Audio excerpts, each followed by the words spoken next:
پاکستان اور پاکستان سے باہر رہنے والے تمام دوستوں کو السلام علیکم۔ پاکستان کی سیاسی صورتحال ہر لمحے بدلتی تو نہیں ہے، لیکن تلاطم خیز رہتی ہے، اور کہیں نہ کہیں ہر روز آپ کو بڑی ڈرامائی قسم کی گفتگو بھی ملتی ہے۔ ٹی وی پہ آپ دیکھتے ہیں بہت ساری ایسی باتیں جو ہم یہاں کہہ بھی نہیں سکتے ہیں،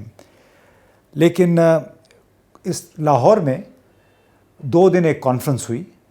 آسمہ جہانگیر صاحبہ کی یاد میں۔ وہاں پاکستان کے بڑے بڑے درخشندہ ستاروں نے اس میں شرکت کی۔ اس میں ہمارے وزیر خارجہ بلاول زرداری بھی موجود تھے، ان کے ساتھ ساتھ وزیر قانون اعظم نذیر تارڑ اور بڑے پڑھے لکھے ہمارے دانشور بھی تھے۔ اس میں بلاول زرداری صاحب نے ایک بڑی زبردست تقریر کی۔ قاضی فائز عیسیٰ صاحب بھی بولتے رہے، اور انہوں نے ایک دن پہلے اس تقریر میں یہ کہا تھا کہ افراد پہ آپ تنقید کر سکتے ہیں، لیکن اداروں کو تضحیک کا نشانہ نہیں بنانا چاہیے۔ ان اداروں سے منسلک جو لوگ ہیں ان کے مطابق ان پہ ضرور تنقید کی جا سکتی ہے۔ ایک لحاظ سے انہوں نے جو اظہار رائے کی آزادی ہے اس کو تھوڑا سا محدود کیا، لیکن چلیں قاضی فائز عیسیٰ صاحب نے جو کہنا تھا کہہ دیا۔ اس کے بعد 23 اکتوبر یعنی اتوار کے روز بڑے دلچسپ مناظر دیکھنے میں آئے۔ جب بلاول بھٹو زرداری تقریر کر رہے تھے، اس تقریر کے دوران انہوں نے ایک تو نقطہ یہ اٹھایا کہ آئندہ کسی بھی وزیر اعظم کے انتخاب کا واحد ذریعہ پارلیمنٹ ہے، اور یہ کہ ان کا انتخاب عدلیہ یا گیٹ نمبر 4 کے ذریعے نہیں ہونا چاہیے۔ گیٹ نمبر 4 سے مراد ہے کہ GHQ کا جنرل ہیڈ کوارٹر کا گیٹ نمبر 4، اور یہ کہ بڑی اچھی بات ہے کہ وہ جمہوری انداز میں حکومت کی تبدیلی کا یا حکومت کے بننے کا تذکرہ کر رہے ہیں، اور سب کو اسی بات پہ یقین بھی ہے کہ آئیڈیلی جمہوری عمل کے ذریعے حکومتوں کا بننا یا گرنا ضروری ہے۔ ساتھ میں انہوں نے ایک اور دلچسپ بات کہی، اور وہ یہ کہ اگر آسمہ جہانگیر آج زندہ ہوتی تو مجھ سے پوچھتی کہ بلاول آپ کسی ڈینجرس ڈفر کے ساتھ ڈیل کر کے وزیر خارجہ تو نہیں بنے۔ اب یہ بھی ایک بڑا زبردست بیانیہ ہے، ڈینجرس ڈفر، اور بڑی غور طلب بات ہے کہ انہوں نے ڈینجرس ڈفر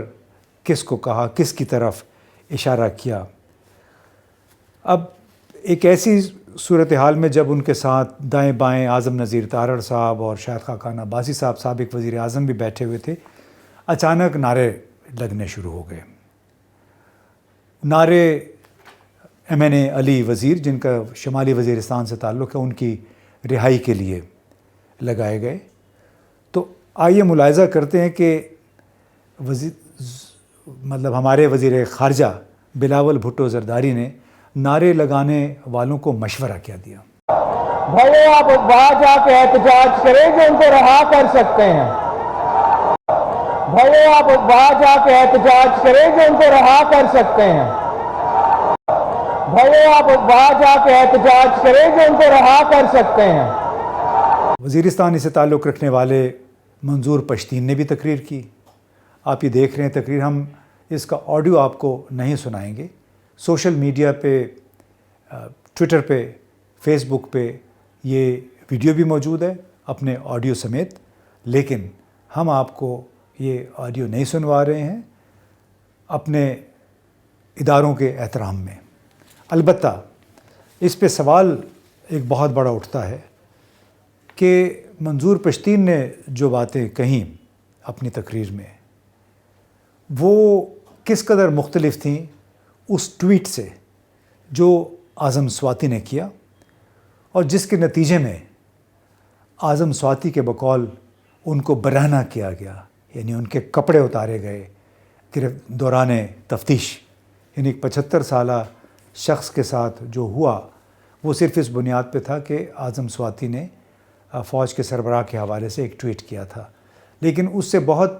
بڑی بات منظور پشتین نے اپنی لاہور اس کانفرنس کے دوران تقریر میں کہی ہے۔ اب ہونا تو یہ چاہیے تھا کہ اس نوعیت کی تقریر اور نعرہ بازی کا کوئی باقاعدہ سرکاری جواب دیا جاتا. وہ جواب بلاول بھٹو زرداری دے سکتے تھے, شاید خاقان عباسی بھی دے سکتے تھے, کیونکہ بلاول موجودہ وزیر خارجہ ہے, شاید خاقان عباسی سابق وزیر اعظم ہے, اس ملک کی پارلیمنٹ کا حصہ ہے, ان کو بھی پتہ ہے پاکستان میں امور ریاست کاری حکومت کاری کس طرح چلتے ہیں. تو بجائے اس کے کہ ان کا کوئی جواب دیا جاتا, ان کو تسلی دی جاتی جو لوگ نعرے لگا رہے تھے, بلاول نے بڑی اپنے فرط جذبات میں نعرے لگانے والوں کو, یعنی جو احتجاج کر رہے تھے, ان کا رخ ایک سرکاری ادارے کی طرف موڑ دیا. اور کتنی ستم ظریفی ہے کہ ایک ہی ریاست میں ایک بڑے ادارے کا سربراہ احتجاج کرنے والوں کو کہہ رہا ہے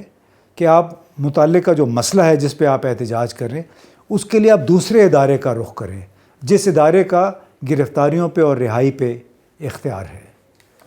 تو کب تک یہ سلسلہ چلے گا, اور کیا ہمارے اعلیٰ ترین عہدوں پہ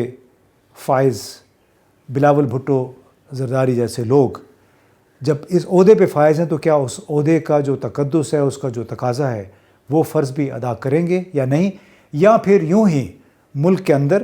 جو مختلف ادارے ہیں ان کے درمیان جو خلیج ہے اس کو وسیع کرنے کے لیے اسی قسم کے مشورے دیں گے جو انہوں نے لاہور کانفرنس کے دوران احتجاجی نعروں کے جواب میں دیا.